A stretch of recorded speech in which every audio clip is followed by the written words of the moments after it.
আমরা এখন সেন্ট্রিফিউজ পার্টটা কিভাবে লাগাবো চেম্বারের মধ্যে সেটা দেখাচ্ছি। এটা হচ্ছে কি আমাদের সেন্ট্রিফিউজের অ্যাডাপ্টার। দেখেন, হ্যাঁ, অ্যাডাপ্টার এই যে দেখেন, এটা হ্যাঁ ওটাতে আছে। এই অ্যারো পার্টটা নিচের দিকে সেম এই যে চেম্বারের অ্যারো আছে, সেম পার্টটা দেখতে আমরা সেম ওইভাবেই ঢোকাবো এবং খেয়াল রাখতে হবে কোনো টিউব যেন ভেতরে ফেসে না যায়, চাপা না পড়ে। ঠিক আছে? হ্যাঁ, আর একটু উপরে তুলেন। এইভাবে দিলে পরে জাস্ট একটা সাউন্ড হবে। ওকে, এবার আমরা লকটা ওপেন করব। এই যে এখানে টার্গেট করে অংশটুকু বাস ঢুকলে এবার লক করে দেবো। তারপরে ওপেন ডোর, এদিকে না ওপেন ডোর এবং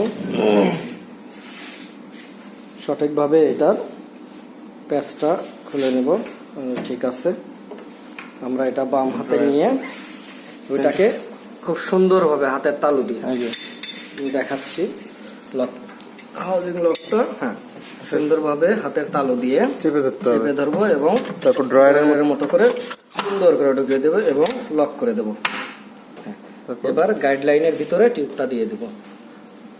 হুকে অবশ্যই দিতে হবে, হুকে না দিলে পরে টিউবটা ছিঁড়ে যাবে প্রসিডিউর চলাকালীন সময়।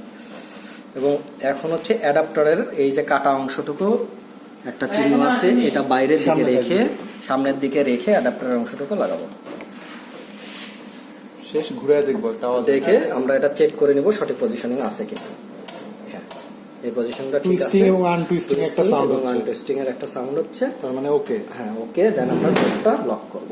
এখন আমরা এয়ার প্রোটেক্টর হোল্ডারে সব টিউবগুলো সুন্দর করে সাজিয়ে দিয়ে এয়ার প্রোটেক্টরটা লাগাই দিলাম।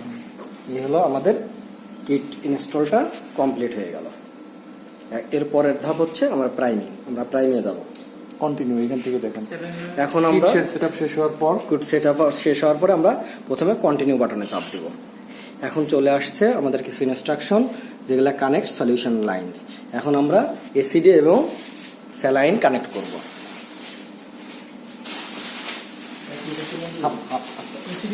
সামনে